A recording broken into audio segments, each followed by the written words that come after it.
Hello all welcome to concept clarity by Tamil. இந்த சீரீஸில் நாம் பார்க்க போகிறது என்னென்னா யூபிஎஸ்சி ரோட் மேப்.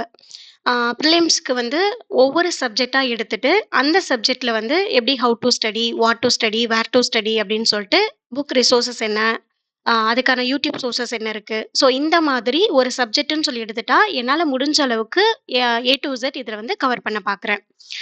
முன்னாடி எப்படி பிளான் பண்ணியிருந்தேன்னா ப்ரிலிம்ஸ் ப்ளஸ் மெயின்ஸ் ரெண்டுக்கும் சேர்த்தியே வந்து இது கொடுத்துடலாம் அப்படின்னு சொல்லிட்டு. ஸோ இப்போ நம்ம மெயினாக ப்ரிலிம்ஸ்க்கு தான் பார்த்துட்டு இருக்கோம் அப்படிங்கறனால நம்ம வந்து ப்ரிலிம்ஸோட சப்ஜெக்ட்ஸ் முதல்ல முடிச்சிடலாம். ஒன்ஸ் இது கம்ப்ளீட் ஆனதுக்கப்புறம் நம்ம பின்னாடி வந்து மெயின்ஸோட சப்ஜெக்ட்ஸ்லாம் ஒவ்வொன்றா பார்த்துடலாம். ஸோ ஃபஸ்ட்டு நம்ம பார்க்க போகிறது என்னென்னா புக் ரிசோர்சஸ். இப்போ வந்து ஹிஸ்ட்ரியை பொறுத்த வரைக்கும் எப்படின்னா அதுவே வந்து 5ஆ டிவைட் பண்ணி வச்சுருக்காங்க. Asian history, medieval, modern, world history, art and culture. இந்த மாதிரி ஆல்ரெடியே வந்து இது ஒரு வைடான சப்ஜெக்ட் தான். ஸோ இப்படி இருக்கும்போது நம்ம இதுக்கும் ஒவ்வொரு சப்ஜெக்ட்டுக்கும் வந்து சோர்சஸ், அதுக்கான நம்மளோட நோட்ஸு இவ்வளோ நிறையா அதிகமாக வச்சுருந்தோம் அப்படின்னா நம்மளோட சிலபஸ் கம்ப்ளீட் பண்ணுறதும் கஷ்டமாக இருக்கும், ரிவைஸ் பண்ணுறதும் கஷ்டமாக இருக்கும். ஸோ எந்த அளவுக்கு மற்ற சப்ஜெக்ட்ஸை விட மாடர்னுக்கு கொஞ்சம் நிறைய இம்பார்ட்டன்ஸ் கொடுக்கலாம், மெயின்ஸில் இம்பார்ட்டன்ட் ரோல் ப்ளே பண்ணுறதுனால.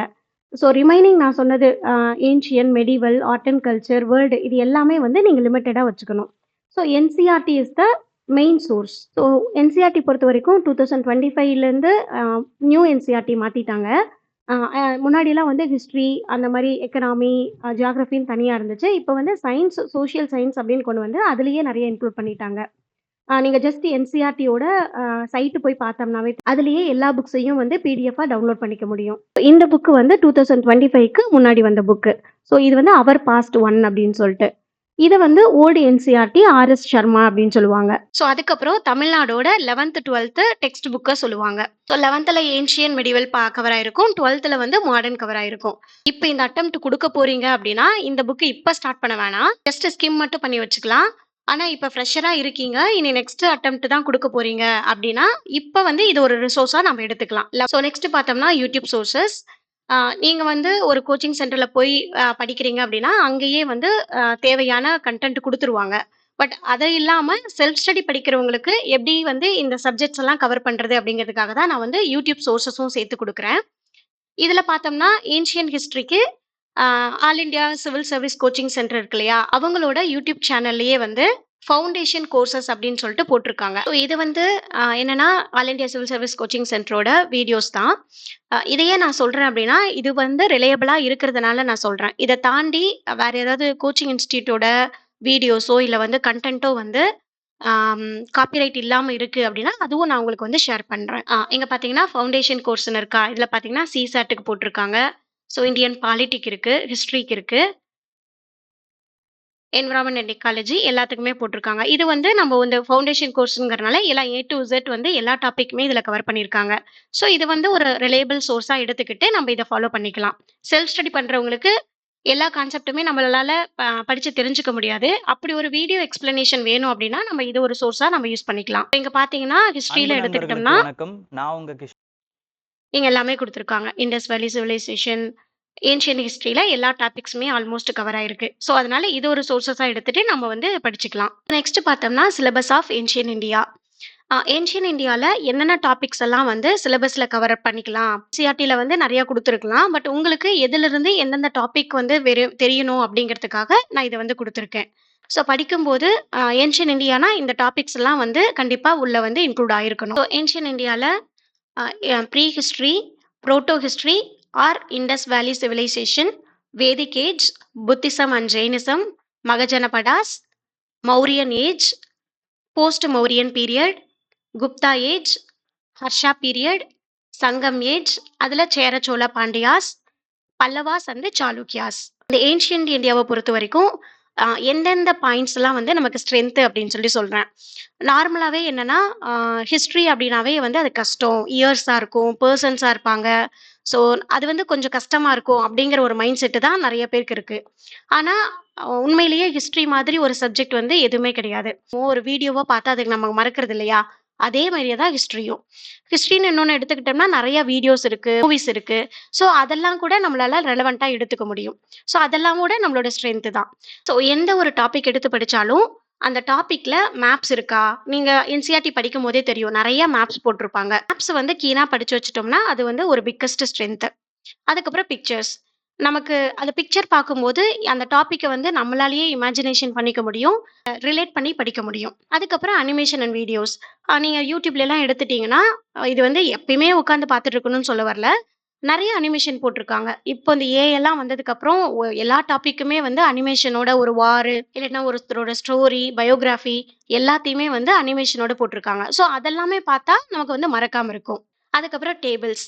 டேபிள்ஸ் அப்படிங்கிறது நீங்க எவ்வளோ படிச்சுட்டாலும், அத எப்படி அந்த கன்டென்ட்ட ஒரு டேபிள்க்குள்ளார கொண்டு வருது அப்படின்னு சொல்லிட்டு தான் யோசிக்கணும். நமக்கு வந்து ரிவைஸ் பண்றது ரொம்ப ஈஸியா இருக்கும். திரும்ப திரும்ப போய் அந்த கன்டென்ட்ட படிக்கணும்னு அவசியம் இல்ல. ஸோ டேபிள்ஸ் தான் வந்து ஒரு முக்கியமான பார்ட். அதுக்கப்புறம் இயர்ஸ். இயர்ஸும் வந்து ஒரு முக்கியமான ஸ்ட்ரென்த்தா இருக்கு. எப்படின்னா, இப்ப முகல்ஸ் இருக்காங்க. ஸோ பாபர்லருந்து அவுரங்கசீப் வரைக்கும் இருக்காங்களா? ஸோ நீங்க அவங்களோட இயர்ஸ வச்சு படிச்சிடுறீங்க. இந்த இயர்லேருந்து இந்த இயர் வரைக்கும் இவங்கலாம் இருக்காங்க அப்படின்னு சொல்லிட்டு. ஒரு 6 மெம்பர்ஸ் இருக்காங்க. ஸோ எல்லாரையும் நம்ம படிச்சு வச்சுட்டோம். நாளைக்கு வந்து மேட்ச் ஆஃப் த ஃபாலோயிங் இல்ல 4 ஆப்ஷன் குடுத்து ஏதாவது ஒண்ணு கேட்குறாங்க அப்படின்னா, அந்த இயர வச்சு அவங்களுக்குள்ளார நம்ம கொண்டு வந்துர முடியும். கொண்டு வந்துட்டோம்னா, அந்த கொஸ்டின்ஸ் எப்படி கேட்பாங்கன்னா, அந்த இயர்ல அவங்க இருந்திருக்கவே மாட்டாங்க. ஆனா, அந்த இயர் இருக்கிற மாரி கொண்டு வந்து கேட்பாங்க. அந்த செஞ்சுரி அந்த மாரி கேட்பாங்க. ஸோ, அப்ப நம்ம என்ன பண்ணலாம்? ஈஸியா எலிமினேட் பண்ண முடியும். ஸோ, ஆப்ஷன் எலிமினேட் ஆகும்போது நமக்கு வந்து ஆன்ஸர வந்து டெரைவ் பண்றதுக்கு ஈஸியா இருக்கும் இல்லையா? அடுத்தது குரோனாலஜிக்கல் ஆர்டர். இது எப்படின்னா, அ இது மட்டும் இல்ல. ஒரு டாபிக் உள்ளார இருக்கிற எம்பரர்ஸ் மட்டும் கிடையாது. டாபிக்கையே நீங்க வந்து ஒரு குரோனாலஜிக்கல் ஆர்டர்ல படிச்சு வச்சுக்கணும். ஃபர்ஸ்ட்லயே பார்த்தோம்னா, மௌரியனுக்கு அப்புறம் தான் வந்து போஸ்ட் மௌரியன் வராங்க. அதுக்கப்புறம் குப்தா, அப்புறம் ஹர்ஷா. இப்ப இந்த பீரியடே நீங்க மாத்தி கேட்டா கூட, முன்னாடியே வர மாதிரியும், மௌரியா வந்து பின்னாடி வர மாதிரியும் நமக்கு கேட்டா கூட, அதுல வந்து நம்ம தப்பு பண்ண மாட்டோம். வந்து இப்ப நீங்க நான் சொன்ன டாபிக் எல்லாமே படிச்சுட்டீங்க. ஒவ்வொரு டாபிக் முடிச்சதுக்கு அப்புறமே கண்டிப்பா பிஒய்க்யூ போயிட்டு அனலைஸ் பண்ணணும். ஸோ யுபிஎஸ்சி, டிஎன்பிஎஸ்சிய பொறுத்தவரைக்கும் நமக்கு வந்து கியூ தான் வந்து ப்ளூ பிரிண்ட் மாதிரி. ஸோ இதுல பார்த்தோம்னா, introduction to ancient history, Harappan civilisation, Vedic period, Mauryan, Buddhism and Jainism, Gupta, Harsha, southern dynasties இருக்கு. ஆர்ட் அண்ட் லிட்ரேச்சர் இதுவும் இங்க சேர்த்தி கொண்டு வந்திருக்காங்க. ஸோ இப்படி பார்க்கும்போது, இங்கெல்லாம் 4 அதாவது அன்டில் 2022 வரைக்குமே வந்து 4 கொஸ்டின்ஸ் கேட்டிருந்திருக்காங்க. பேஸ்ட் ஆன் திஸ் நம்ம பார்த்தோம்னா, ஹரப்பன், ஐவிசி. ஐவிசி எப்பவுமே வந்து ஒரு ரொம்ப முக்கியமான டாபிக் தான். அதுக்கப்புறம் புத்திசம், ஜெயினிசம் அது ரொம்ப முக்கியமான டாபிக். இந்த மாதிரி பிஒய்க்யூ பேஸ் பண்ணியும், அதாவது ஒரு டாபிக் முடிச்சதுக்கப்புறம், அந்த டாபிக்ல இருக்கிற பிஒய்க்யூ கொஸ்டின்ஸ் என்னன்னு சொல்லிட்டு நம்ம வந்து ஒர்க் அவுட் பண்ணி பார்த்துறணும். சால்வ் பண்ணணும்னு அவசியம் இல்ல. அட்லீஸ்ட் என்ன கேட்டிருக்காங்க, எப்படிலாம் ஆப்ஷன்ஸ் வச்சிருக்காங்க, அப்படிங்கிற மாரி ஒரு அவேர்னஸ் வந்து நம்ம கிரியேட் பண்ணணும். ஸோ இத பேஸ் பண்ணி தான் நம்ம அடுத்தடுத்து படிக்கும்போதும், ஆ நம்ம பிஒய்க்யூ மிஸ் பண்ண மாட்டோம். நம்மளும் கரெக்ட்டான ரூட்ல தான் படிச்சுட்டு இருக்கோம். அப்படிங்கிற ஒரு தெளிவான பார்வையும் இருக்கும். ஓகே. நெக்ஸ்ட் வந்து I will show my notes.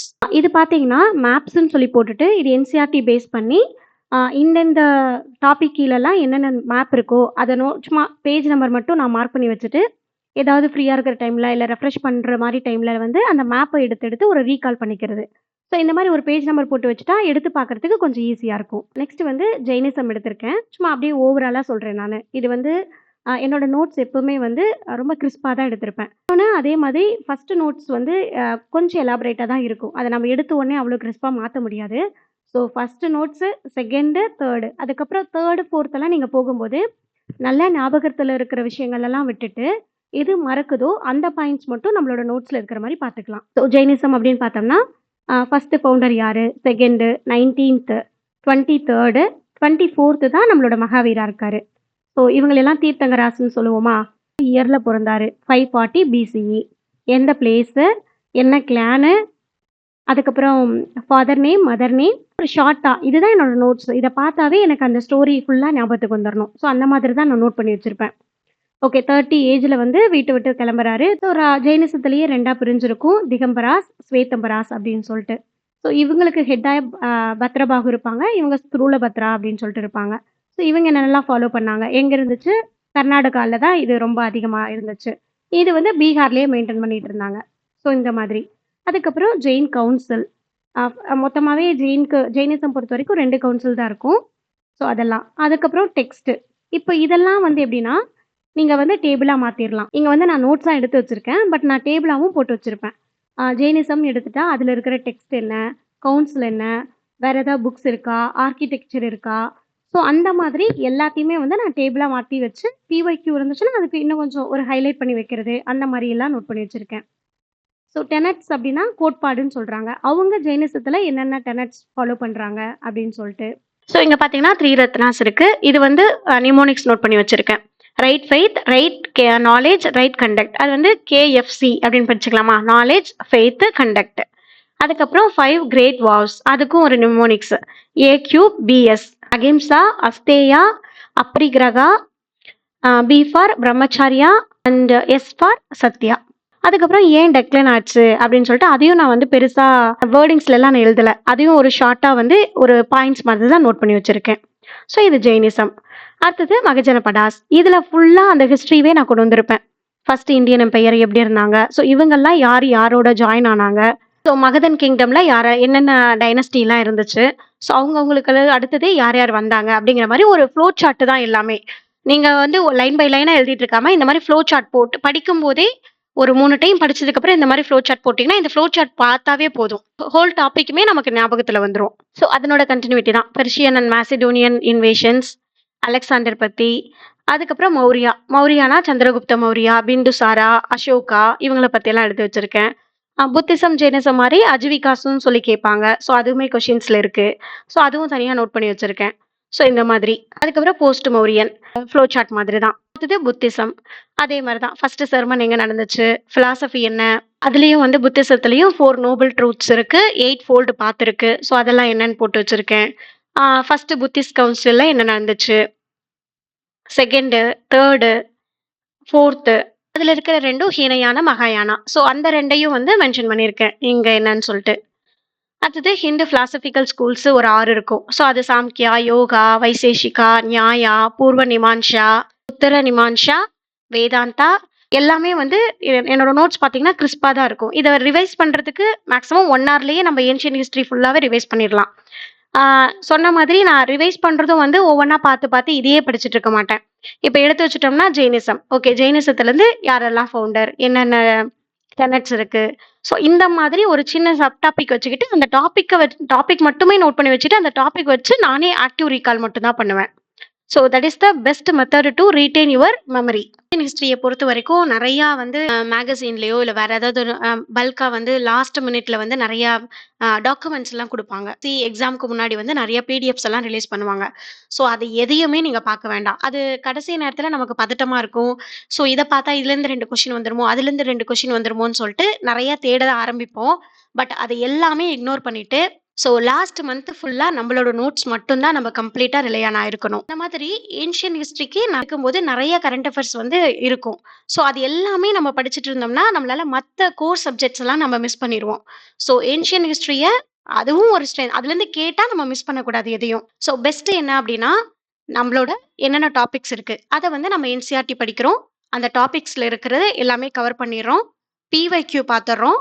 நம்மளோட டெஸ்ட் எழுத போறோம் இல்லையா, அந்த டெஸ்ட்ல என்ன ஏன்ஷியன் ஹிஸ்டரி கொஸ்டின் கேட்டாலும் அதை A to Z nook and corner வந்து கம்ப்ளீட்டா படிச்சு வச்சிடறோம். ஸோ இதுவே போதும். இதுக்கு தாண்டி நம்ம ஏன்ஷியன் ஹிஸ்டரியில நிறைய கொடுக்கணும், டைம் ஸ்பெண்ட் பண்ணணும் அப்படின்னு சொல்லிட்டு அவசியம் இல்லை. உங்களுக்கு ஏன்ஷியன் ஹிஸ்டரியில வேற ஏதாவது டவுட் இருந்தா, ஏதாவது பர்டிகுலர் டாபிக் எடுத்து எக்ஸ்பிளைன் பண்ணணும் அப்படின்னா கமெண்ட் பண்ணுங்க, இல்லைன்னா குரூப்ல சொல்லுங்க. ஸோ தேங்க்ஸ் ஃபார் வாட்சிங்.